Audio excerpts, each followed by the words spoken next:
सबका आगे हाथ जोड़ के मेरी विनती है, जितनी देर सत्संग हो, वाणी हो, उतनी देर आप शांति से सुनते रहें। बीच में बोलने की कोई कोशिश ना करें।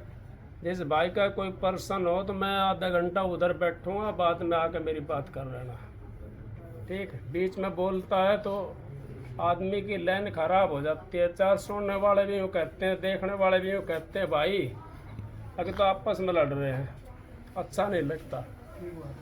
संतों की तो वाणी अटपटी, झटपट लिखी न जाए, जो कोई झटपट लिखे सब खटपट मिट जाए। अब भाई ने कितना प्यारा शब्द गाया है।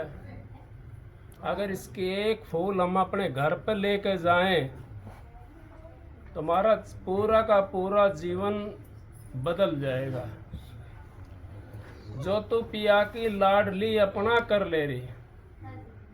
परम संत हजूर ताराचंद जी महाराज कहते हैं, आंधी दुनिया मोदो ज्ञान लांडा भूत करे घमसान। अब इस दुनिया को तो वो चीज चाहिए अब जिसकी हमें जरूरत नहीं है। क्यों? अब हमने तो जरूरत उस चीज की नहीं है, हमने तो जो उस मालिक की जरूरत है। ये मनुष्य चोला बड़ा कीमती है। 184 जिया जून भुगतने के बाद में एक दफा ये मिला है। जैसे 11 महीने में बच्चा पेपर दे के आता स्कूल के अंदर, और उसका पेपर अगर अच्छा दे देगा वो तो अगली क्लास में चला जाएगा। अगर पेपर में कमी बेसी रहेगी तो कंपार्टमेंट आ जाएगा। तो इस तरीके से अगर कति खराब दे दिया तो फिर उसमें चला जाएगा, उसी क्लास में रहेगा 11 महीने, फिर एक मौका मिलेगा। तो ये मौका मिला हुआ है मनुष्य चोले का हमारे को। इसको नर नारायणी देव भी कहते हैं, और इसके लिए ब्रह्मा विष्णु महेश भी तड़पते हैं, तरसते हैं। क्यों तरसते हैं? आपका किसी का प्रश्न उठा होगा, उनके पास में देह नहीं है, हमारे पास में देह है। अब आपका एक प्रश्न और उठा है यहाँ पे, अगर भाई उनके पास में देह क्यों नहीं है? अगर उनके पास में देह होती तो राम भगवान यहाँ पे आया, वो मनुष्य चोले के अंदर क्यों आया? वहीं से रावण को मार देता। यहाँ ने क्या जरूरत थी? राक्षसों के बीच में क्या जरूरत थी? कृष्ण भगवान आया, कंस का वध किया करके, क्या जरूरत थी? वहीं से मार देता उसको। लेकिन मनुष्य चोले के बिना हम अपना काम नहीं कर सकते। ना तो किसी कर्जा तार सकते और ना ही किसी के ऊपर चढ़ा सकते। मनुष्य चोला इस करके उत्तम बताया, सबसे उत्तम बताया मनुष्य चोला। इसको नर नारायणी देव बताया है। और इसके लिए देवी देवता भी तरसते हैं, क्योंकि उनके पास में शरीर नहीं है। अगर वो शरीर हो उनके पास में तो हमारे को वैसे ना दिखाई दे जाए, वो आप में मेरे में ऐसे दिखाई दे जाए, जैसे हम बैठे हैं ऐसे दिखाई देंगे। उनके पास में शरीर नहीं है, लेकिन उनको देखने के लिए हमारे पास यंत्र है। इस मनुष्य के पास में एक यंत्र लगा हुआ है। आपने पता होगा, अगर आप सपने के अंदर चारपाई पे पड़े रहते हैं और आपकी कौन सी चीज निकल करके सपना देखने के लिए गई है, जबकि आपका शरीर तो चारपाई के ऊपर पड़ा हुआ है। वो क्या चीज निकल के गई है आपकी? वो चीज हमने संत महात्माओं से रास्ता लेकर के और उनसे साधन लेकर के, उस साधन में हम बैठ करके और वो चीज को उस जरिए से, उस यंत्र से जरिए से हम उस चीज को देख सकते हैं। उस देवी को भी देख सकते हैं, उस ब्रह्मा को भी देख सकते हैं, उस विष्णु को भी देख सकते हैं, उस शंकर भगवान को भी देख सकते हैं, और जो सबका रचयिता उस शब्द को भी देख सकते हैं। शब्द शब्द सबको ही कहे, वो तो शब्द भी दे, जी व्यापार आवा नहीं निरख परख कर ले। हमारा इतना बढ़िया भाग है, मनुष्य चोला मिलेगा। पर दूसरा भाग क्या कि हिंदुस्तान के अंदर हमारे को हिंदुस्तान मिलेगा। तीसरा भाग क्या? हमारा 77 चोला है। गर्मी लगे तो पंखा चला लो, अगर सर्दी है तो रजाई ओढ़ लो। कितना 77 चोला है। फिर भी अगर हम परमात्मा की तरफ एक डिग भी नहीं धरते तो हमारे को लानत है, क्योंकि हमारी आत्मा तो उज्जवल है, उसके ऊपर तो हमने महल चढ़ा लिया। जन्म जन्मांतरों का हमारी इस आत्मा के ऊपर मैल चढ़ा हुआ है, और जो कोई धोने वाला आता है ना, उसके दुश्मन बढ़ जाते हैं जीव। क्यों बढ़ जाते हैं? अगर आपने सुना होगा बड़े बड़े संतों के साथ में क्या करा है इस संसार ने। नानक साहब को जेल के अंदर चक्की पिसवा दी, कबीर साहब को हाथी के पैर के बंधवा दिया, रैदास का दोनों हाथ कटवा दिया, नहीं कटवाया। ईसा मसीह था वो, उसका गुल में एक ठुकवा दी ना उसको।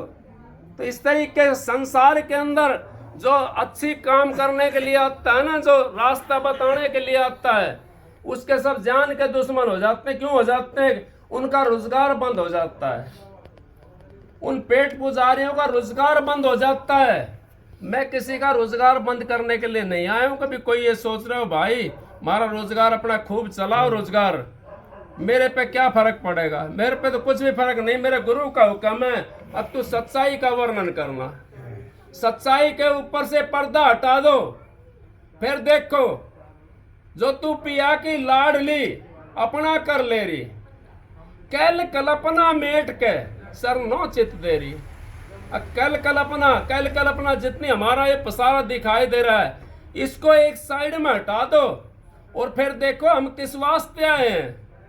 हमने मनुष्य 16 क्यों मिला है? हम करना क्या चाहते हैं और परमात्मा हमारा कैसे मिलेगा?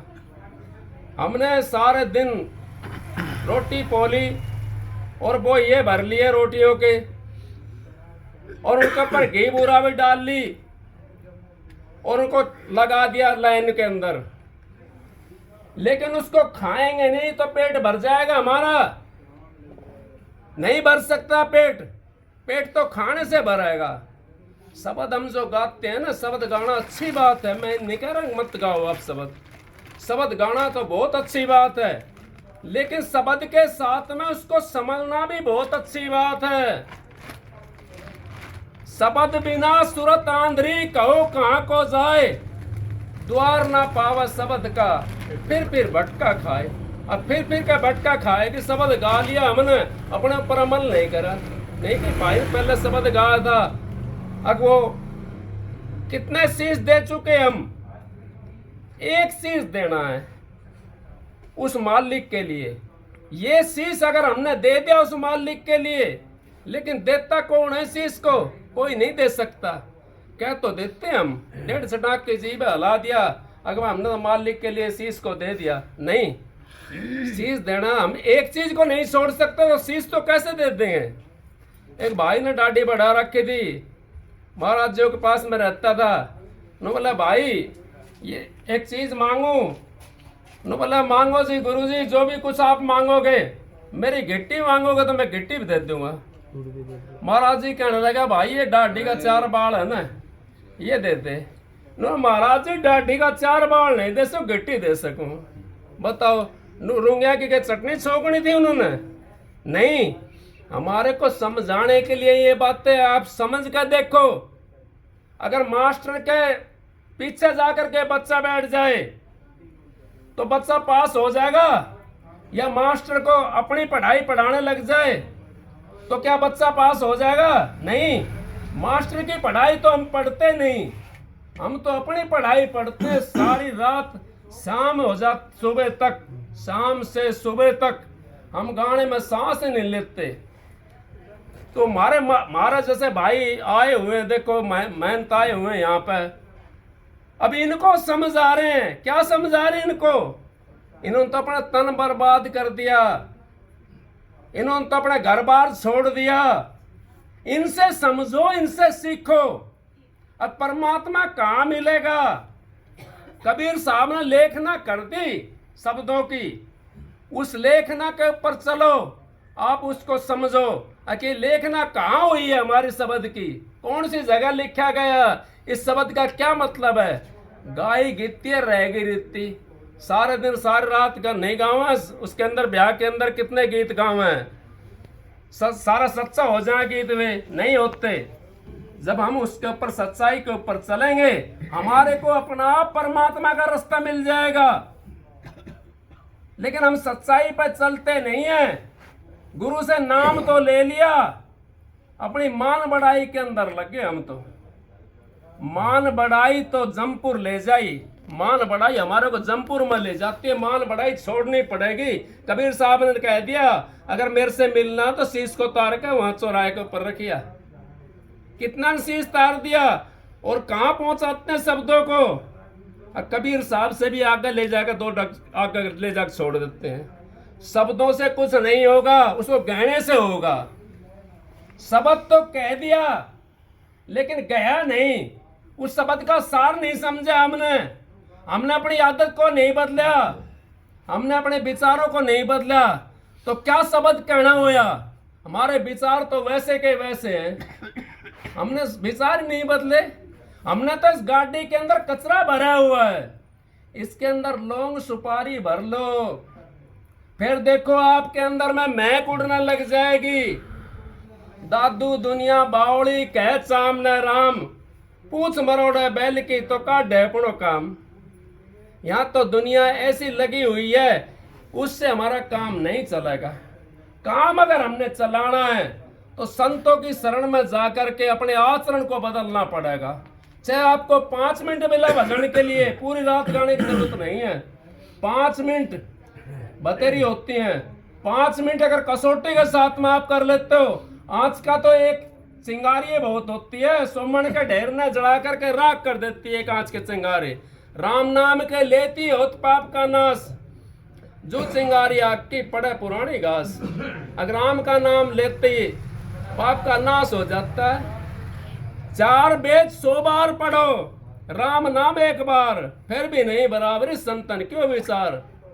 फिर क्या कही, हर की भक्ति 100 बरस और गुरु सेवा पलचार। कौन सी सेवा, गुरु पैर नहीं दबाते, गुरु कमर नहीं मसलवाते,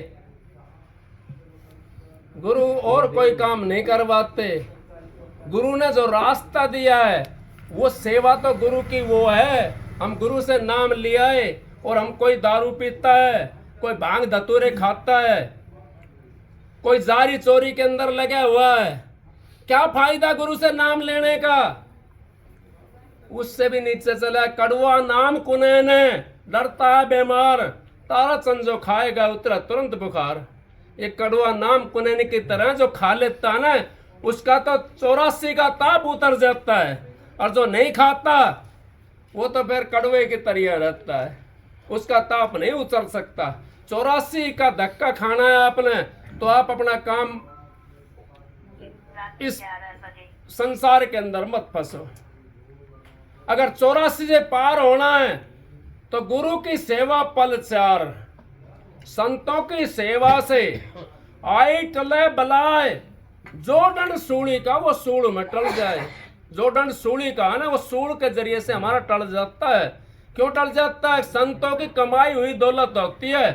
अब मास्टर जी तो नू पूछने लग जाए, हम मास्टर जी ना मैं जानता हूँ आप नहीं जानते, तो क्या करेंगे। मास्टर जी क्या कहेगा, ठीक है भाई कोई बात है तू जानता तो जान ले, लेकिन हमने विचारना पड़ेगा ये बात। हमने तो अपनी बात कम करनी है, और महात्मा और संतों की अगर कुछ लेना है हमने, तो महात्मा और संतों के पास में जा करके उनसे वो शिक्षा लें कि आप इस शिक्षा से कहाँ पहुंचे हो, और हमारे को भी रास्ता बता दो ताकि हम भी परमात्मा से मिलने के लिए जा सकें। हमारे को भी ये शिक्षा बता दो आप, तो आपको वो शिक्षा मिल जाएगी। संतो कति एकदम होते हैं, ऐसे होते हैं, कति नरम होते हैं, मोम की तरफ पिघल जाते हैं। उनके पास जाके देखो आप, संतों के पास में, और जिसके पास में ये चीज नहीं है तो उसको वो संत भी नहीं है, वो संत भी नहीं है। जिसके पास अहंकार है, अहंकार किस चीज का, अपने शरीर का, अपने शान शोहरत का, अहंकार में नहीं है राम। राम तो प्यार के अंदर है। शिवरी ने अहंकार करा था, माता शिवरी से गुरु मतंग ऋषि था उनका, वो कहने लगा माता जी आपके कुटिया पर राम आवेंगे। नु बोला अच्छा गुरु जी मेरे कुटिया पर राम आवेंगे, और वहां से भाग ली। वो कितना प्रेम था, नु मेरी कुटिया पर राम आवेंगे, वो गुरु को भूल गई बेचारी, और वहां से भाग ली। और अपनी कुटिया पर आकर के याद आया उसको, अगर मेरी कुटिया के ऊपर राम आओगे, गुरु ने ये तो बताया नहीं कब आवेंगे। वापिस गई इतने कुटिया के ऊपर, मतंग ऋषि कुटिया पे राम आकर के चले गए और मतंग ऋषि ने चोला छोड़ दिया। वो उसी दिन से सकेरने लगी, रास्ता सकेरने लगी और जंगलों के अंदर बेर, ये मेरे राम का, ये मेरे राम का। एक शीश दिया था उसने, 1000 शीश थोड़ी दिए थे उसने, एक तो शीश दिया था कि ये मेरे राम का, ये मेरे राम का। बीलनी मीठे लागे तेरे बेर, बीलनी मीठे लागे तेरे बेर। रामचंद्र ने रुच रुच खाए, रामचंद्र ने रुच रुच खाए। लक्ष्मण दीन घेर, बीलनी मीठे लागे तेरे बेर। राम ने उनकी कुटिया पर जाना पड़ा और जाकर के इतना विभोर हो गई भीलनी।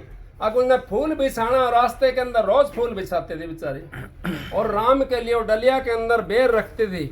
अपना झूठा जात नहीं, जगदीश के जाति के अंदर भी मत फंस जाना, नहीं धोखा खा जाओगे। जात नहीं जगदीश के, संतों पे के भी नहीं।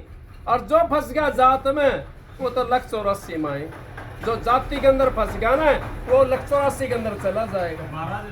रामचंद्र किस जाति का था?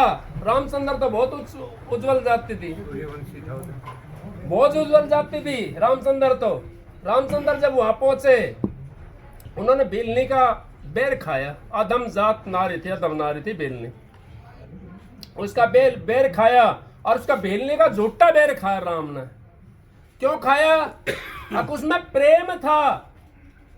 प्रेम गली अति सांकरी, जामा दो ना समाए। या तो हर की भक्ति कर ले या संसारी विषय कमाए, या तो परमात्मा की भक्ति कर लो या संसार का विषय कमा लो। इसमें दोनों चलना चाहोगे ना तो नहीं चल सकता, इसमें तो एक ही चलेगा। हम तो संसार का तो पल्ला पकड़ रखा, परमात्मा की साइड में अगर एक डिग धरते हम तो हमारे को शांति मिल जाएगी। एक डिग में हमारे को शांति मिल जाएगी, 10 डिग धरने की जरूरत नहीं है। क्योंकि परमात्मा की तरफ कौन चलता है? परमात्मा की तरफ तो वो चलता है जिसने अपने घर जाना है, जिसने इस संसार से चोला छुड़ाना है, दोबारा नहीं आना पड़ेगा। परमात्मा की तरफ वो चलता है। या कोई ज्यादा दुखी होता है जिसको भाई बीमारी ज्यादा है, मैं तो कति परेशान हूँ, हाय राम फिर रात को शाम को करते हैं राम राम। जिस टाइम अंत समय में पड़ा हुआ होता है खाट के ऊपर, उस समय करते हैं। लेकिन जो साधन करते, साधन लेकर के, गुरु से नाम लेकर के, आपको बड़ी गहरी बातें समझनी पड़ेंगी। कौन सी गहरी बातें? जब साधन करते हो, आपका हाथ भी दुखता है, पांव भी दुखता है, उस साधन के अंदर आप सारा दुख काट लेते हो पूरा जीवन का। वो बाद में आपने नहीं भोगना पड़ेगा। वो साधन के अंदर जब टाइम बैठते हो, उस टाइम आपका दुख कट जाएगा। क्योंकि आपका हाथ भी दुखेगा तो आपने लिया ना, अपना आप लिया ना दुख, परमात्मा ने नहीं दिया वो दुख, वो अपना आप लिया हमने, अपना गुरु से मांगा वो दुख। क्यों? गुरु ने साधन ऐसा बता दिया।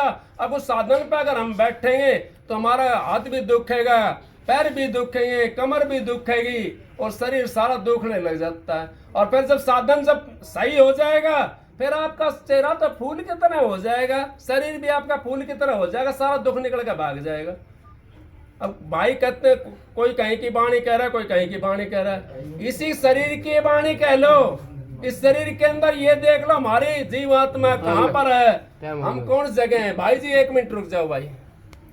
भाई मन तो हमारी जीवात्मा सारे शरीर के अंदर रमी हुई है, हम उसको कैसे देखेंगे? सारे शरीर के अंदर रमी हुई है। लेकिन अगर कोई दुख आ जाता है, 1 मिनट में हम वहां पहुंच जाते हैं, 1 सेकंड के अंदर पहुंच जाते हैं। कौन सी चीज पहुंचती है उस सेकंड के अंदर?